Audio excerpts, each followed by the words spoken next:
దురదృష్టవశాత్తు ప్రభుత్వం ఏర్పడలేదు. మనందరికీ కొంత బాధ ఉంటుంది, కానీ అంత మాత్రాన మనం కుంగిపోవద్దు. ఇప్పుడు ఒక విద్యార్థి ఒక పరీక్ష రాస్తే పరీక్షలో ఫెయిల్ అయినా అని విద్యార్థి కుంగిపోతే మళ్ళీ పరీక్ష పాస్ అవుతాడా?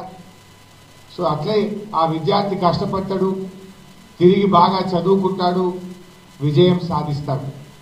సో మనం కూడా ప్రభుత్వం కాలేదని కుంగిపోవాల్సిన అవసరం లేదు. రేపు మాకు లోకల్ బాడీ ఎలక్షన్స్ కావచ్చు, ఎంపీ ఎన్నికలు కావచ్చు, మనకు పరీక్షలు రాబోతా ఉన్నాయి. తప్పకుండా అందరం పకడ్బందీ వ్యూహంతో గట్టిగా కలిసిమెలిసి పనిచేద్దాం, అద్భుతమైన విజయం సాధించే దిశగా ముందుకు సాగుదామని చెప్పి కూడా మనం చేస్తూ ఉన్నాం. మీరు ధైర్యంగా ఉండండి. ఏమైందంటే కొన్ని ప్రతిపక్షాలు ఏం చేస్తుంటారంటే, కొన్ని అధికార పక్షం కానీ గెలిచిన పార్టీ కానీ కొంతమంది మన మానసిక స్థైర్యాన్ని దెబ్బతీయాలని చూస్తుంటారు.